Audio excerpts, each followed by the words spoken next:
it's Mark and Cindy on the radio, 10 to 11 a.m. Well, it's Mark and Cindy, they've got a morning show. Every day I listen in. We're gonna talk about what's going on in town. You never know who's gonna come around on the Mark and Cindy show. Cindy, please get ready. I mean, this is. I'm sorry. I'm sorry. By the way, Cindy's supposed to welcome you, but welcome to the Mark and Cindy show, ladies and gentlemen. On this Wednesday, it's what you call your February's the 19th. 19th. Beautiful day. The birds. Gorgeous. Cindy, have you heard the birds? The birds are back. They're are so back. Confused, but they're back. They're going like, Ago. wait a minute, what happened? It became spring all of a sudden. And that's what we've been having. It's like spring-like weather. It's going to be almost 80, right, today? I think so. And or something? I really don't like it, Cindy. I like it when it's, I don't like the thought that winter is gone. I know the people up north would wrestle with me or pull my nose, but I need more code. See, I need the code. Already. Because by August, how does we're all Kay going to do be it? like, How does Kay do it? I did not do that. I'm No, you slipping didn't. here, No, Dick. I know I'm you sorry. didn't. But anyway, Cindy, before you open your mouth, young lady, I've got to tell you this. We had a major, what you call your faux pas. Monday was President's Day. It was George Washington's birthday, and President's Day is for Lincoln and Washington and maybe all the presidents. I don't know. I didn't put the flag out. I show up here. Nobody's in the jury. And it never dawned on me, oh, it's President's Day. That was terrible. Dick and made how us work on patriotic we are I know. as well. And then we missed that. So Yeah. belated happy President's George, Day. Abe, and all of you presidents. Because we would never want to lie and say it was any other reason. Cindy, how except we far just could forgot. you go with Washington, Adams, Jefferson, Madison? How far could, I don't know either. That's not fair. You're a That's not teacher. fair. I know it's stupid. And I You couldn't know do that. It. Yeah, No. I couldn't make it all the way up. I have to go backwards You're from getting your Obama to 46s. And, yeah, I have to go backwards to do that. Because even though we were born with Eisenhower or Truman. I was born with Truman, yeah. so you 48. missed it too. Okay, Truman. Yeah. And then but Eisenhower, I remember Eisenhower. I didn't remember Truman. I can understand well. that. But you know, speaking of presidents, has nothing to do with most of the show today. You've Right. got some, what you call your fascinating things to discuss. Well, they're just interesting things that happen in the news that now you don't have to watch TV. No, when you watch over. TV, you're going to see Yeah. these things and go like, oh, I heard that on the Mark and Cindy show. That's nothing. I got it. Yes, Mark. Cindy, can we, let's try to be like one of these days, we'll be like Paul Harvey, where, you know, I know the news or I watch the news, but then on the radio, Paul Harvey comes on. Oh, I got to listen to this stuff because he comes up with interesting stuff. Maybe we'll be like that one of these days. One of these days. Yeah, who one of can these tell? days. Okay. Okay. Oh, by the Boy, way, I our hate to main segue topic. To this one. Our main topic is going to be teachers. We are going to salute the Salute. teachers because we love our teachers, and we're going to be reminiscing. We're going to be reminiscing about some of the best teachers we've had, and then some of the worst ones. And so, Richard, be thinking about this, and some of the crazy things that your teachers did that made you wonder about the adult world, but that some of them were just so amazing, and they just stayed with you. And I know that. You know, we're trying to hold back and filter through all the calls of how great Mr. Mark Hader was. Oh, man, it's unbelievable. You know, and did they call you Mr. Hader? Yes, they did. He's yes, such a they hater. did. He's a hater, man. Master hater. Yeah. That's right. Can I tell you something that Scott Soldot did one time? Bless his heart. He's one of my favorite students, and he's gone. But I was walking. He died in a car wreck. It just breaks my heart to think about it. Anyway, I was walking down the hallway, and he didn't really know me that well. I mean, I had him in my class. He was a junior at the time, and he was a senior.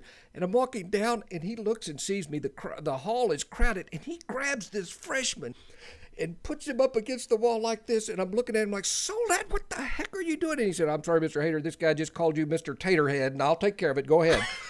And so how can you be mad at that? Not be upset at a kid that does that to you. That Poor is freshman, bless his heart. So cute. Well, on with the news. On with the news, please.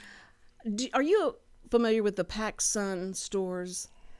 They're in the mall. It's kind of a mall store, I am not, and they sell T-shirts and kind of edgy type stuff. But this woman who had frequented the store, bought T-shirts for her kids there. She goes by, and there's 3 T-shirts up on the front window that have these women have nothing to the imagination on. And the positions they were taking were kind of provocative. So she walked in and asked the store manager, could you please change those T-shirts, because that's just not appropriate for our children to see. And when I bring my kids in here, I don't want them to have to pass that and explain that to them. And he said, no, he wasn't going to do it. And she really pleaded with him on all kind of levels. And then she decided, okay, how many T-shirts do you have like that? And he told her 19. She said, I'll buy them all. So she bought all the T-shirts, and she's going to wait the 60 days and then bring them back. But she's going to try and make a point. And she did, because people found out about this, and it is on the national news all over the place that PacSun is trying to ruin our children. So they sold more shirts. No. She bought every one of them. Yeah, but you just restock and you sell more. Well, she's going to see if they put them back up. Yeah. She'll go in and buy those, but she's going to bring them back in 60 days. I smell gold mine with PacSun here. Well, you know, buy stock.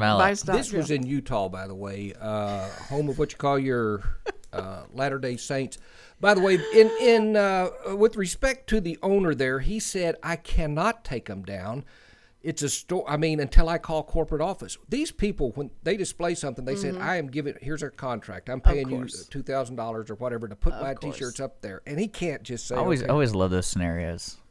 Well, every time you deal with someone, it's like, oh, I can't do it. It's the kind when Cindy went to the movie theater. Oh my god! And it's like, I can't make a comment. Yeah, I can't do it. Oh, yeah. And I'm like, office. You don't even have your own free will. But no, back in the early 70s, I went to my friend and I went into a store like a 7-Eleven, and they had Playboys and all kind of trashy magazines right there where the kids could see them, and we asked the person to take them out. And they said they wouldn't do it. That's, just don't bring your kids in here. He said, well, we won't bring ourselves in here, and we'll tell our friends about you, but you need to take that out. And it was not long after that. It wasn't because of us, but just a lot of people complained about that they finally started putting, a cover over them, and then they put them up higher away from the children. So sometimes that works. If you can get people in, if you can get the guy who actually is the owner of the store, and he can understand what you're trying to tell him, that you want those trashy magazines out of there. You've got to pretty much get the store owner to do that. Well, I mean, a lot of times that's who you're speaking to, that's behind the counter. Yeah, that's true. Listen, you know what happened in Houston?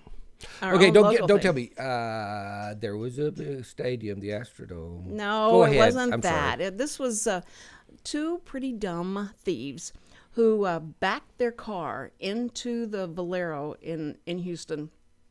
And they've got this beautiful, 1080p, high def video of it coming through the doors.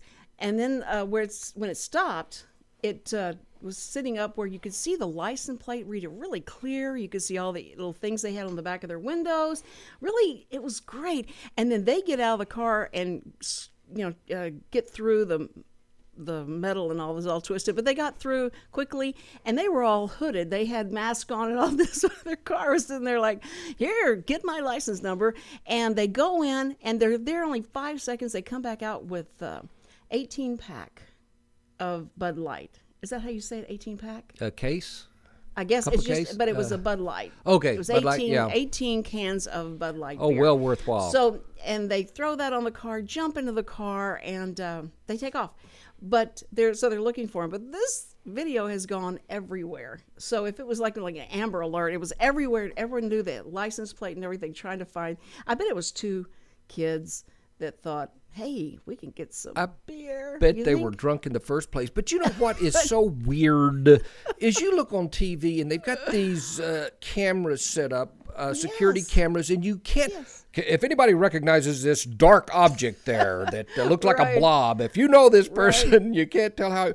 And that would be my luck. I would drive Kay's car right through a Valero's, and I'd get out, and it would be the super. What a picture! I know that guy. He's the brother of so and so, and that's Al's brother. That's Al's brother. Yeah, we know him. I know. I'd be recognized too. It just couldn't get away from it. Really. But they put on these masks and all that and run through some of the dumbest things they do. And they've seen videos of all these things happening, but it doesn't matter. They know they won't get caught. Right. They won't be seen. But it was a perfect picture. I can't believe they're just trying to steal beer. That was the next thing. For everybody that's shown this video on their shows, say all that for one case of beer. They'll be on crazy videos. By the way, I also read where this guy, I think he broke into a a politician's house or something, and he had 2 bags full of stuff he stole, and he was running away. People in the neighborhood all chasing him. He tries to get over this fence. He drops the bags, and his pants rip, and his wallet falls out. And he runs, and all they have to do is pick his wallet. Oh, I think so. Anyway, yeah. You would think if you're robbing a place, you wouldn't carry any type of identification on you. One would think that would be. But wouldn't you think that? Yeah. When I wanted to share this about stealing beer, I was a sacker at Kroger, and this is similar to the corporation what to do. Dick, before you say your next thing, has the statute of limitations ended on this before you finish? Yeah. Okay, go ahead. So the rules at Kroger is you can't apprehend or touch anybody that's stealing anything. Just to let you know, for some reason on the property of Kroger, you're not allowed to pursue somebody. And I guess they do it for the safety of the employees, right? And whatnot. That's good to know. The insurance would be. Well, what people would do, mainly kids, what they would do, it's actually kind of funny because I think of people who did it worked at Kroger, so they knew they can get away with it. So what they would do is they would get somebody, because people pull up to Kroger's or grocery stores and wait for people, so they pull up their truck and they get their buddies to go in with their carts.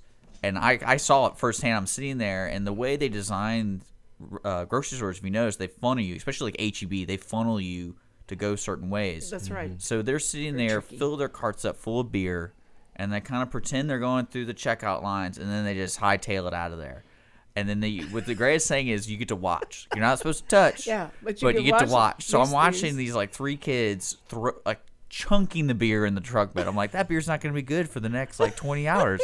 And they're just throwing it, and they probably stole $400 worth of beer, and they don't do anything about it. I was like, did you get that on camera? Do we need pictures of? And they didn't care. So just letting listeners know, don't go to Kroger and steal beer because you will not get in trouble.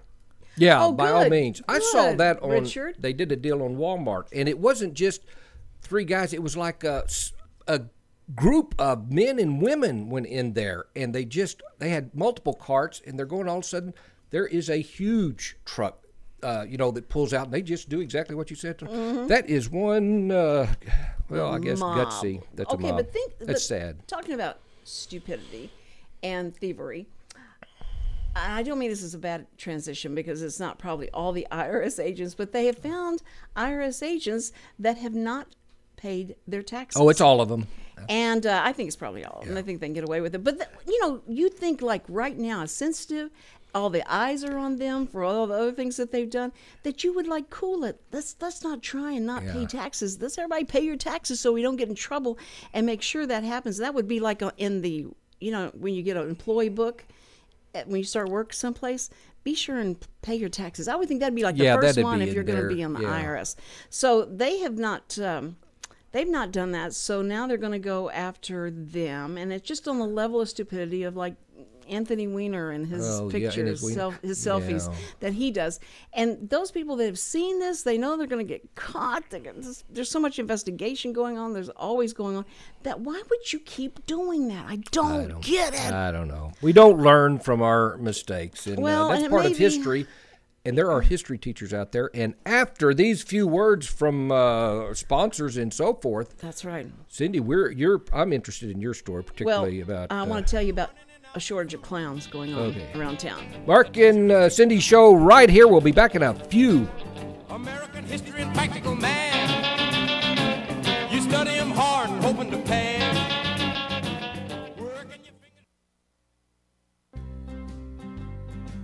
Hi, I'm Joyce with the Corner Pub in downtown Conroe. We're located at the corner of Simonton and North Main, just across the street from the courthouse. The week starts off Monday with open mic hosted by Alan, and Tuesday nights open mic hosted by Jeremy Bankhead. And on Thursday evening, McFarland Jams. There's nightly drink specials available every night, all night.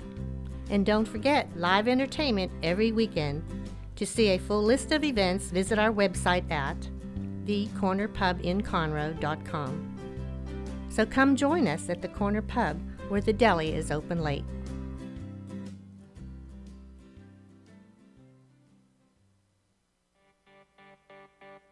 The East Texas Dream Center is in need of your help. We are a nonprofit Christian organization that houses women and children who are trying to get their lives back after being homeless, abused, or addicted. We are conveniently located at 301 South 1st Street, Conroe, Texas, 77301. Right here in Montgomery County. Our needs are financial, and every needs of gasoline, cleaning supplies, laundry soap, Lysol, and whatever else God puts in your heart. To help our ladies and children, please consider a donation. You may visit our website at www.easttexasdreamcenter.org. Again, so you don't forget, it's www.easttexasdreamcenter.org. Donations are tax deductible. Remember what Jesus said, with God, nothing is impossible.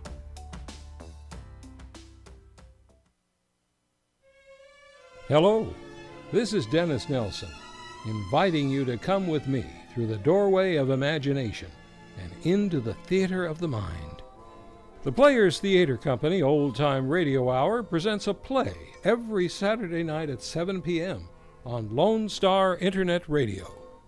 Be it drama or comedy, thriller or love story, every exciting episode is carefully chosen straight from the golden age of radio and performed live by talented actors, musicians, and sound effects crew.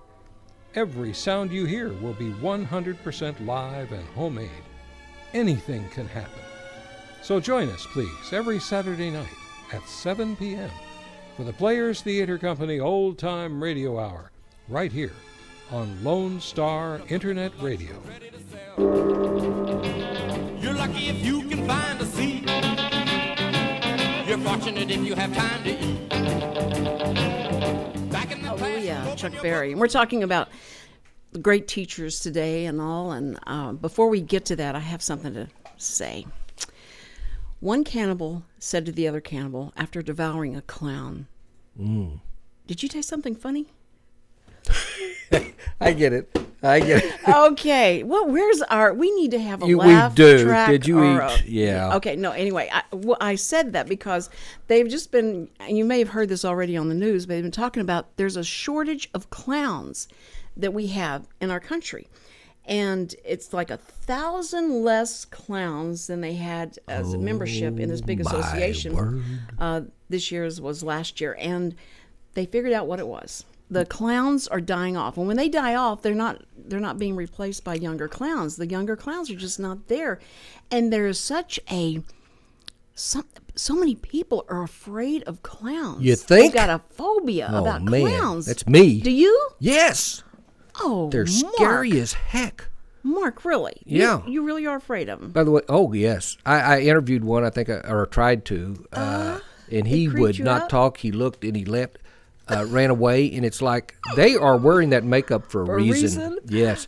By the way, the scarcity of clowns, you may recall that Judy Collins sung a song about that. Where are the clowns? Send in the clowns. Anyway, that was just stupid. I had to say, but I can understand, Cindy, the need for clowns is laughter. Well, they got their pictures everywhere. They need to reevaluate their process of taking people into clown school. It sounds like clown school's too hard. Yes, it does. That's, it may be. You know, you have to learn to walk in those big shoes. You got to think about the admission process. Those are big process. shoes to fill. I mean, that's what they did at the University of Texas. They're like, all right, let's change it. We got to do top 10%. Yeah, That's it's just true. like that. We got a phone call? Well, this may be scary. Okay. All right. I'm thinking wrong number, but go ahead. Okay. You're on the Mark and Cindy show. Yeah, caller, can you give us your name? Yeah, this is Sue. Hey, calling from Washington State. Good morning. It's Susan, From my Susan. Washington. It's 8:30 in the morning there. You are calling us. You are so Susan, sweet. so sweet. Susan, are there many clowns out there? There's lots of them. There's yeah, lots it's scary. of them. They even vote. We weren't talking about the politicians. We were talking about people that. No, I'm kidding. Yeah, I heard you were talking about clowns. Yes. Yeah. Sue, did you want to call and comment on teachers, or would you like to comment? Boy, she on had a anything great you one wanna? that Who was her I teacher? really liked. Who was your teacher that you liked? Well, Mr. Dial. Yes. Mr. Dial. Arvely Dial. Yeah. Dial. Arvely. Now, what Yeah. made him special to you, Sue? Well, he and his wife both kind of took my husband and I under their wing whenever we were going to school. Pete had him for Spanish and I had him for English. Wow. And he would still be teaching if he possibly could. He But They would. let him. Anyway. Oh, that's so yeah, cool. he was at Pasadena High School. We had him at Jackson Junior High. Okay, now where was Jackson? No. Jackson Junior High was. Actually, I take that back. It was Southmore Junior High. Southmore. Now that makes sense. Yeah. By the way, I did not know he taught English. I had him for Spanish for just a week or two, and the class was so big they booted me out to Mrs. What's her name's class. But I liked Mr. Dahl. Susan, to me, he was beyond the teacher. In other words, he cared, and there's a lot of them out there that do, but you could just tell. And he followed you through high school and beyond. Keeping in touch. He's still following me. No, he's still he is a stalker. I still get an occasional call once in a while, and used to get some emails from him. But I think he's been having some health issues, so hadn't heard much from him yet. But you're right about him following. He's got students that he just has stayed in contact over the years, and he was a very good teacher. Yeah. Well, he has that kind. Sounds like he has that kind of following that. Wow, we have a garage sale going on out there. We have. I don't know if you can hear this. There's a car revving up, which is very loud. He came to see Chuck Berry. Yeah, but Mark Hader has a lot of those people that follow him like that. Oh, that get all out his, of town. His students. I know Mark Hader does. He's an exceptional teacher too. I used to wish that I was one of his students. There you go. There must have been a lot of fun. No, you'd have told Mom what I was talking about. That's not good. But did you have any crazy teacher that you go like, what were they thinking? What's wrong with them? Did you have any of those kind of teachers? I don't think so. No, not that I can think of, really. Well, okay. Well, it was calmer back then. Now, you imagine what they're like now. Yeah. Because just trying to keep the kids from, killing each other and the teacher. It's probably scarier to be a teacher nowadays, but I give so much kudos for what they do, how much work they put into, and how much of their own money that they use to do a lot of things in the classrooms. It's ridiculous, but they're so dedicated, and we appreciate teachers, so we wanted to say salute to them. Salute to teachers. Sue, I'm so glad you called because, wow, you called whenever Al was here, and I haven't talked to you in a while, so I'm glad you called. What are you having? Me too. I love listening to y'all's show. And just on another note, not teachers, if you don't mind. That's okay. My youngest daughter and her family were over here, came Friday night and left yesterday afternoon about 2. When they got over here, the last day they were here, the Snoqualmie Pass was getting snow dumped on it so bad that they closed the pass at 8, opened it up again shortly, closed it again at 11, so the kids decided maybe they better get packed up and get ready to go. So about 2 o'clock, it was open again, and they finally left. They got 2 hours to towards the pass, and just on this side of the pass, and it had closed again. Good grief. And so they sat in some little town and waited for a couple of hours and waited on the highway for a couple of hours and finally texted me and said, we're going around to another pass, which was another couple of hours or so away. So they finally left at 2 here yesterday and didn't get home till midnight last night. Good. Wow. Well, I'm glad they got home safe, though. But I was so hoping that you would say, and they got stuck for this long, so I had them listen to the Mark and Cindy archives. Yeah, I was thinking of that. I was thinking that was coming up. I was not thinking of that, but I was thinking you would, put on a... I was listening to them last night about 11:30. I was sitting there, just kind of waiting to hear something from them, and so I was listening to your 17th archive. There you the go. 18th wasn't on there yet, so... Okay, so we're going to wave to you. If you watch the YouTube, we're waving at you right now. Hello, Sue. I didn't know you could watch the YouTube live. Yeah. I didn't know that. No, not live. You can't. Not live, but you can. But we can see the camera. Well, I didn't. But when you watch, when you listen to this and you hear you tell the story, then we're going to be waving at you on this one. So, but it won't be up probably for a few days, and it'll be up on YouTube. But we thank you so much for listening. Thanks, Sue. You're a doll, kid. You're wonderful. Well, you're welcome. Y'all have a good day. You have a great day. Sue. Stay warm. Okay, Cindy. What? Love you. Bye. Love you, kiddo. What teacher story have you got? I'm sure you. Well, I had some really good teachers, and I remember all those teachers. They were just wonderful. They were the ones in math that. Math was my worst subject. I know that's so hard for you to probably believe. No, I believe that. But no, I don't. I bought into the stuff that girls don't know math. They don't think with that side of the brain, and it's only boys that understood math. But I had a teacher though, the craziest teacher though. When I first started to junior high, I'd been in a sheltered Houston Christian school, and very sheltered. We were in a log cabin. It was a huge log cabin. Yeah, it was so great. You rode on a shovel because you didn't have any paper. I know it. No, I think this used to be. It was a retirement home for veterans, and then the churches bought this, and they made a school out. It was like one of the first private schools for Houston Christian School, and we went to that. And so when I got to junior high, and all these wild and people were saying bad words, they'd say darn, and they'd say, oh my word, you know, they would say the Godzilla thing. And, I can't say that. Anyway, so really bad people. But this teacher got up first day. He stood up. He was behind the desk when we came in. When he stood up, he had on seersucker pants, but they were real thin. They were like. This is in the public school. This is in a public school. Oh, I could see his boxer shorts.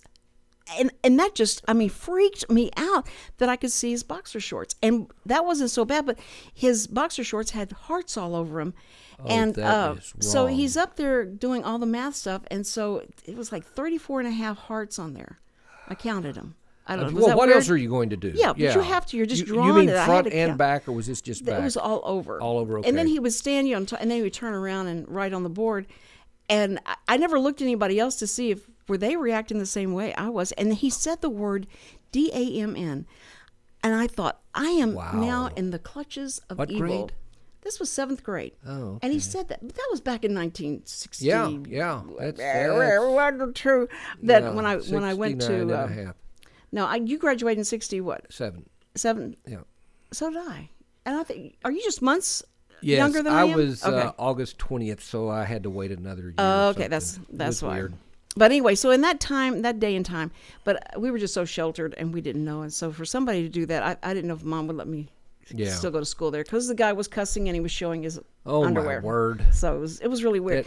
So that was my weirdest teacher. Yeah. But I think that favorite teachers that I remember over the years, there were more in the when I was in elementary school, not in junior high and high school. I didn't have that great of memories of teachers. Yeah. They were so strange to me. Weird teachers. But anyway, if I'd had somebody like you, I would have remembered their name. Cindy, you're always so sweet. Well, it's true. Everybody talks about how great a teacher you were.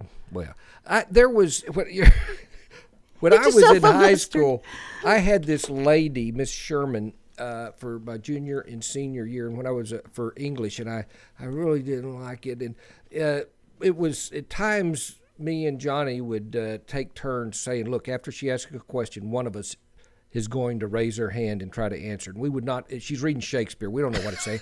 But anyway, one day, there are 6 football players in there. I was one of them, if you can believe. And we came in and Bruce told her, Miss Sherman, we got a meeting. We're supposed to be it right now. We need to go. And we didn't have a meeting. And, his idea was let's go hide somewhere. But all of them, let's do it. Let's cut her class. And she said, well, okay, but first you got to take this spelling test.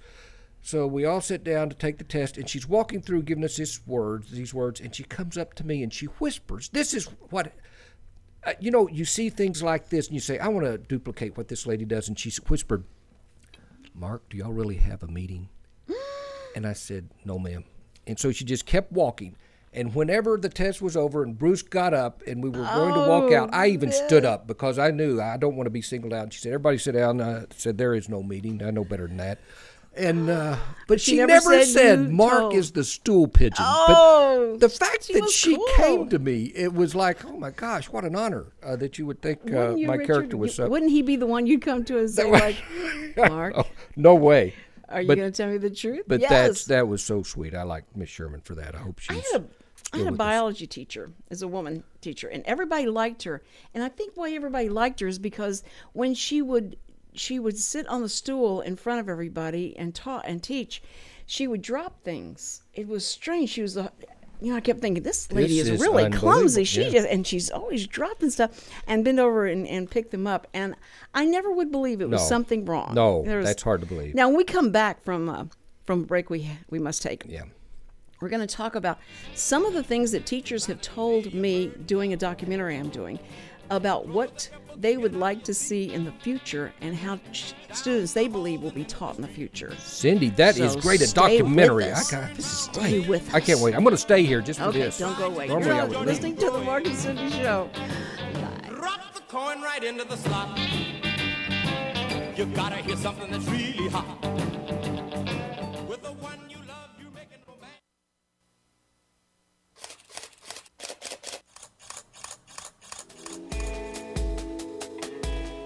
Tune in at 3 o'clock every Wednesday for Aperture and Shutter Speed with me, Tom Moore of TR Moore Photos. And me, Dick. If you are an amateur or expert, or if you haven't ever picked up an SLR camera before, Aperture and Shutter Speed is a show for anyone who loves photography and film. Join the conversation with us by calling in or emailing us your questions. If you want to know what's coming up on Aperture and Shutter Speed, just look up our show page on irlonestar.com or look us up on Facebook. Join us every Wednesday at 3 p.m. for Aperture and Shutter Speed, and remember, take your lens cap off.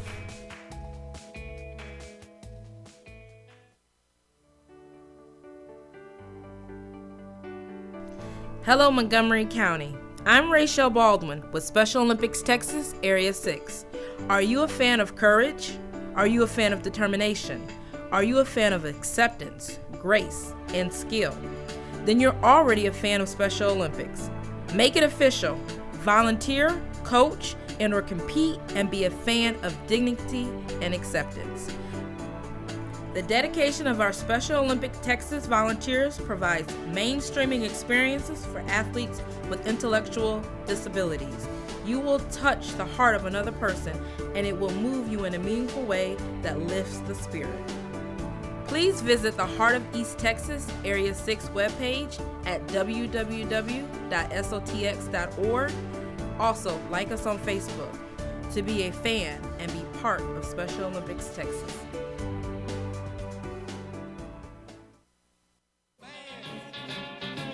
All day long you've been wanting to dance, feeling the music from head to toe. Round and round and round you go.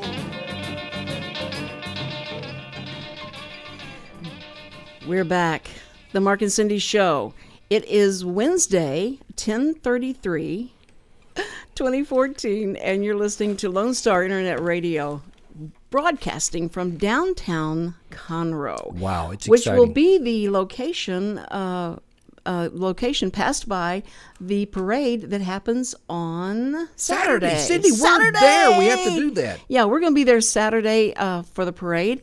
And the talk chili about cook-off and then we have afterwards? the chili cook-off that night. You're going to be so busy, Mark, and so much to Then I got complain about. rehearsals that And you got so much to complain about. It's great. I'm sorry. No, this will be great. By the way, you were talking about a documentary before we left. I wanted to hear about that. Right. I'm helping a group of students from Lone Star do a documentary, and so I'm teaching them about how you interview, how the elements should kind of be put together. You're a great and interviewer. That's a good teacher. But what these people are supposed to be doing is finding out from their friends, teachers that they know, how they feel about the future of teaching and where it's going and where they feel like kids 10 years from now, 20 years from now will be learning.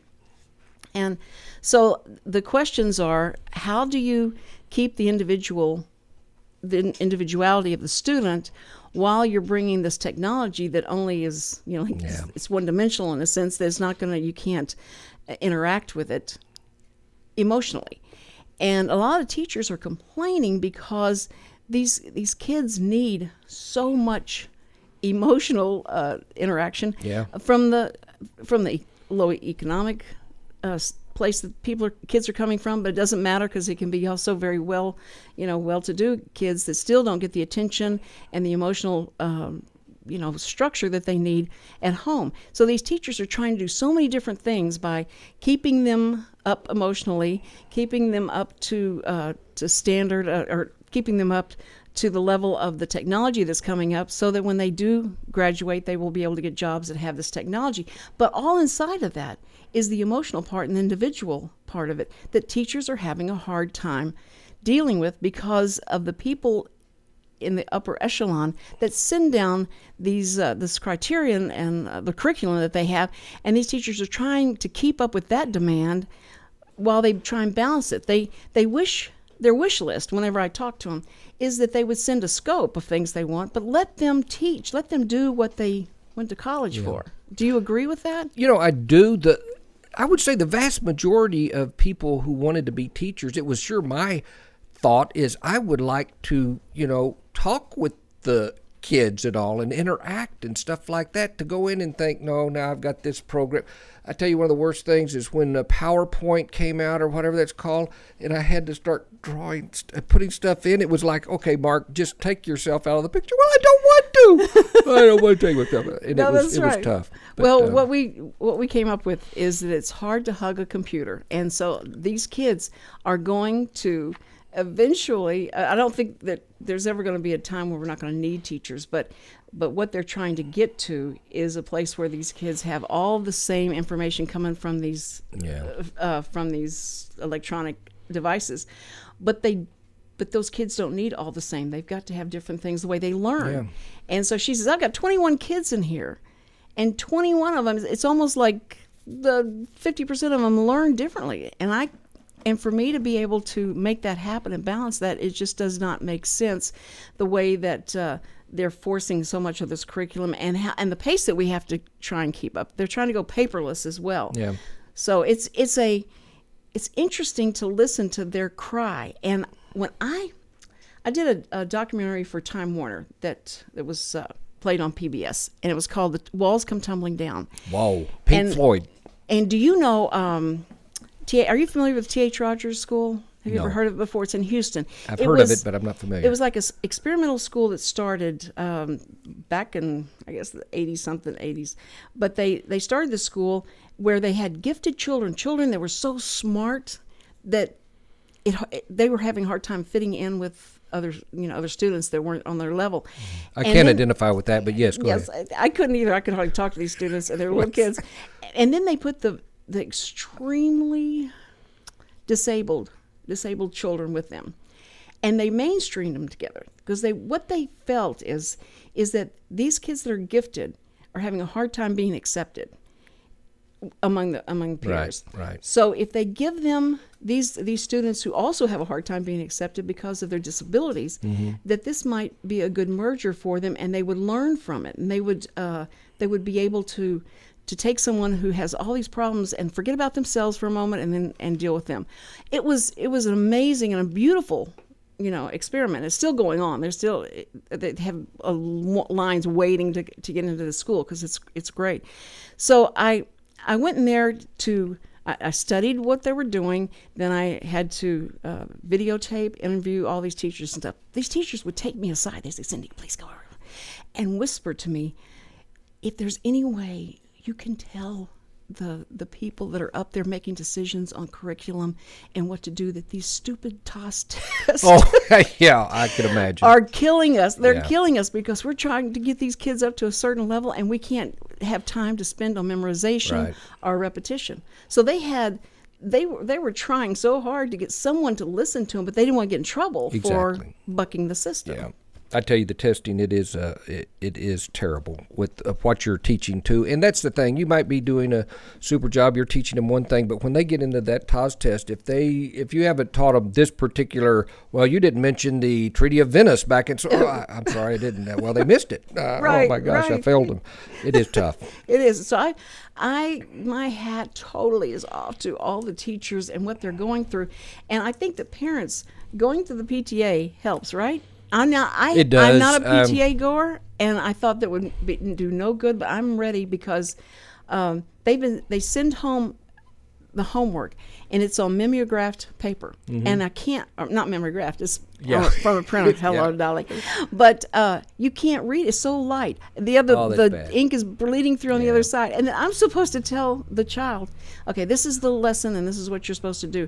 So they do need money, they do need funds, and need help. And it's frustrating for them. So I feel badly. Speaking of the technology and all taking over in many areas, I saw a documentary. Speaking of documentary, we've used that word many times today. I'm impressed. I saw this documentary on Australia with people in the outback, Oh, yes. Mate.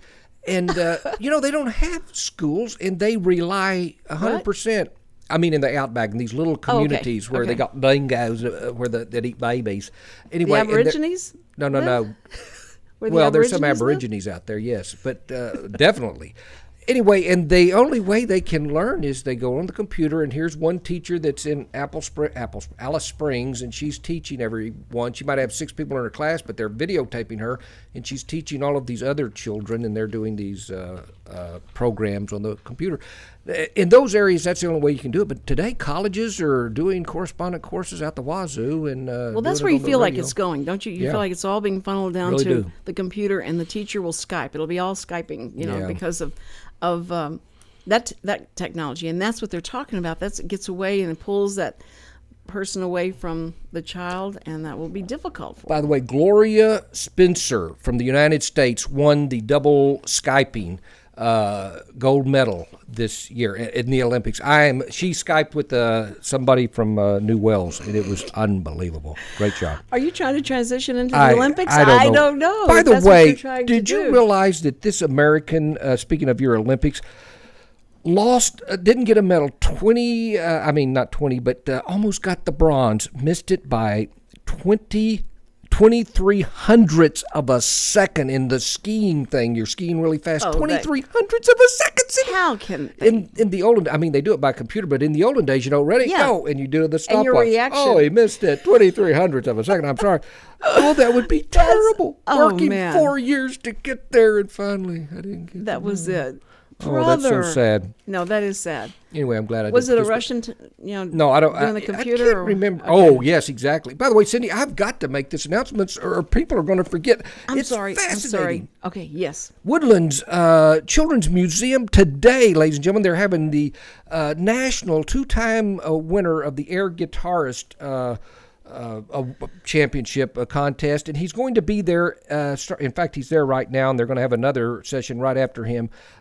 It's going to be kind of like a fitness thing. He's going to teach children to air guitar, and they were supposed to bring, names of their favorite rock stars. He's going to be there today, and he's also going to be there tomorrow. That'd be great. Also, I'm mentioning this because I need you to explain to me what it is.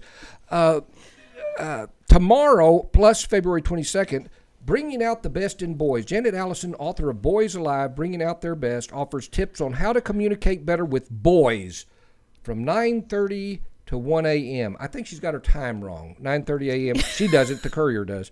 And February 22nd. In other words, how do you communicate with boys? If you're interested in this, ladies and gentlemen, you need to go to www.boysalive.com and find out about that, because I want to know. It costs $35, but Children's Museum, go find them on Google them and find out where the location was. And how long is the session? This session is from 9:30 to 1 p.m. I think you can do it at 2 minutes. Okay. Let them talk about themselves. That's pretty. That's pretty good. That's how you communicate with them. Oh, I hate that. You let them talk about themselves, and it's gold. Yeah. That's all you have to do. The number of guys I can talk to in.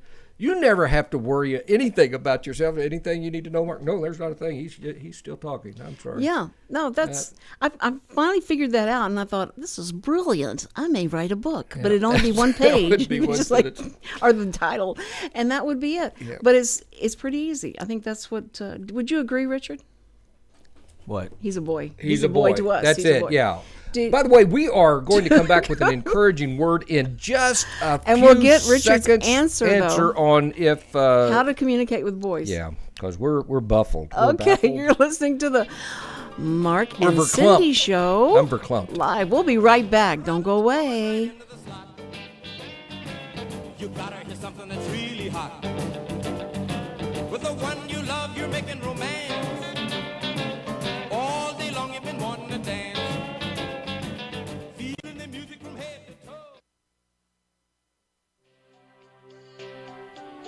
It takes something special to make it in the business world. Montgomery County is fortunate to have a diverse pool of industries and businesses. Join me, Cassandra Roshan, Director of Membership Development with the Greater Conroe, Lake Conroe Area Chamber of Commerce for Mind Your Business.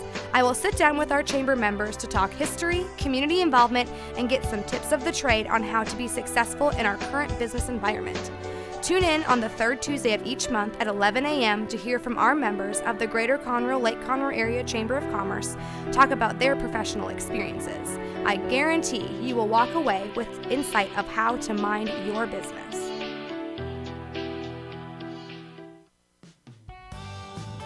Hey y'all, grab your boots and hats on February 22nd. It's time for the 49th Annual Go Texan Parade at 1 p.m. in downtown Conroe. This year's parade theme, Salute to Our Scholars, will feature entries from local schools, businesses, nonprofit organizations, and political candidates. So join us at 1 p.m. in downtown Conroe on February 22nd for the 49th Annual Go Texan Parade.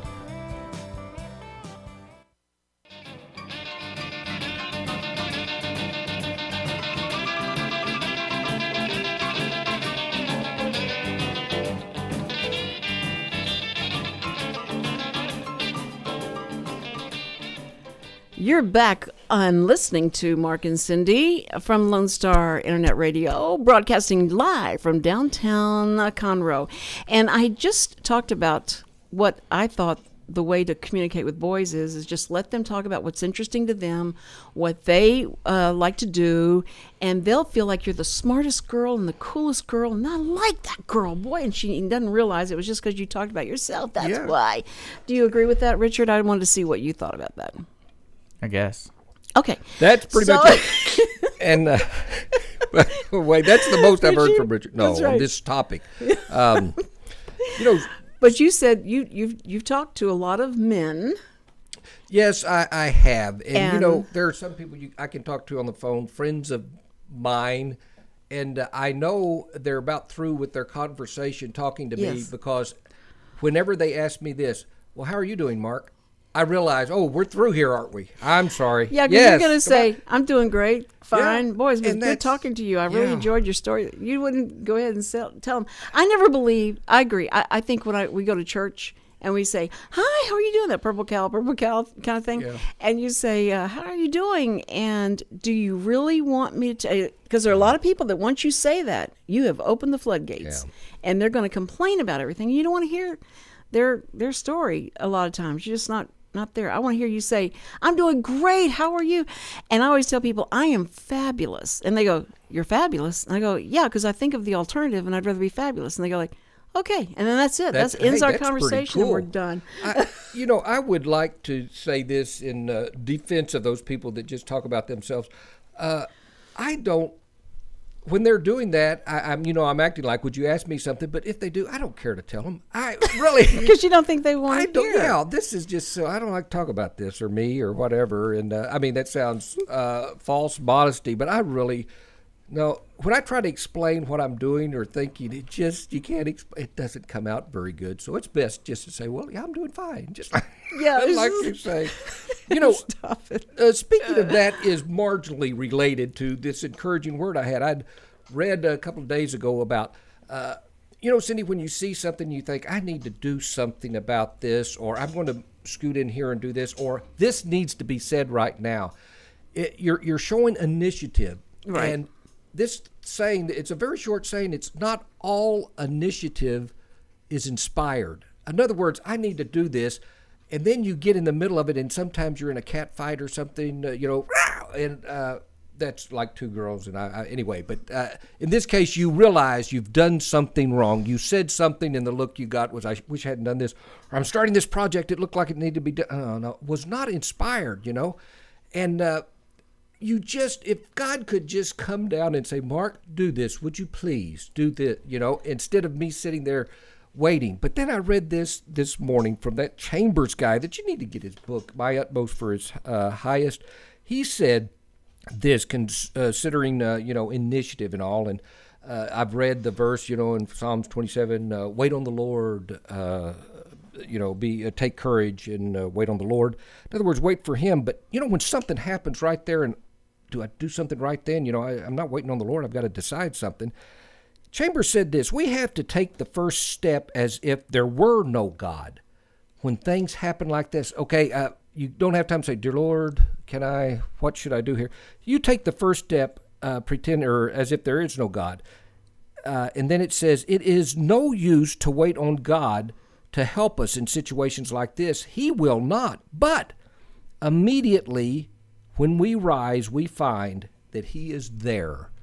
In other words, if you are close enough to God, if you feel close and something happens, it's, I have been in situations where I got involved and I just said, oh man, I wish I had time to wait. But there are times, Cindy, and I know you've experienced them, where you get involved and all of a sudden it's like the person looks up and smiles or cries or something. You realize, I needed to do this, and it is blessed by God at that point.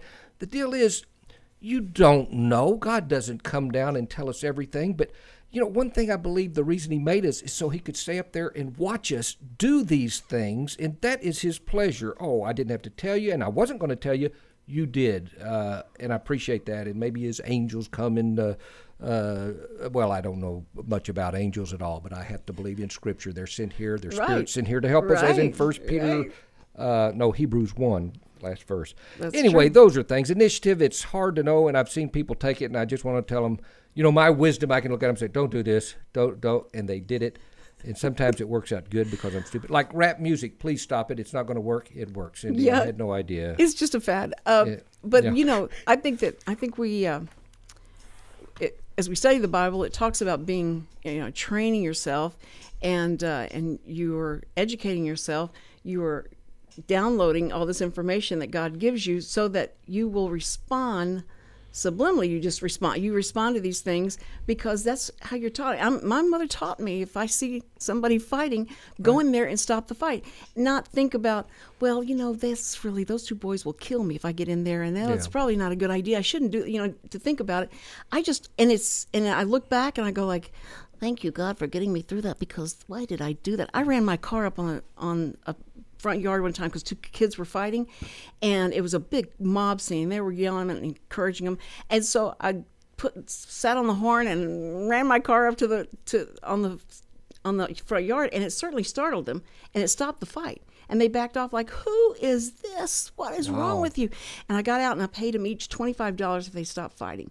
And it caused such great conversation between the groups, and they were laughing like, what is wrong with this lady? Cow, and they stopped fighting. But it was just that my mom is my inspiration for doing a lot of little stupid things like that. But she would jump in the middle of stuff and never think about the consequences of being bad, because that's what you're supposed to do. And so I think taking initiative a lot of times, I think you're either that bent that way or you're going to sit back and analyze the thing and figure it out for yourself. And there are many situations, I believe, where, a struggle, a problem, God intended that to happen.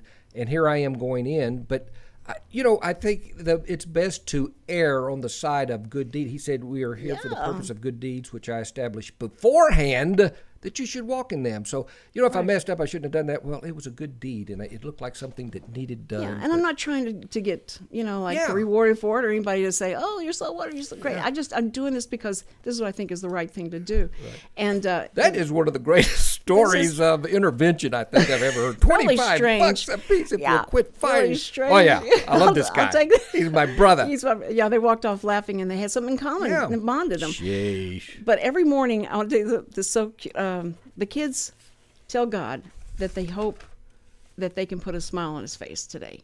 And it's little Cindy and Samuel? Little Samuel. So this is what one of the prayers are, because they want to do something good to make him happy today. So I think, how sweet is that? If you were a father of some children that said that to you, how great that would be. So I think that would, probably God touches him as well. What a great prayer. Ladies and gentlemen, tomorrow's going to be a great show, too. I hate to have like that. That was so precious. But Justin Fulcher, we're supposed to have him on tomorrow. Yes, and country western singer. Because Jared and Justin are going to both be at the Do-Si-Do on Thursday night. And so we definitely want to make sure that everybody gets there and sees them. Because Jared is the one singing the song right now. He was live with us yesterday. Boy, thanks for tuning in to the Mark and Cindy Show. Catch us on Facebook and YouTube and the SoundCloud. We're everywhere. We're everywhere. Thank you, fans. Listen, we appreciate it's a beautiful day. All your comments, and I'll appreciate them much. Go out and make somebody smile, make them happy, and especially God. God's got this, and he loves you.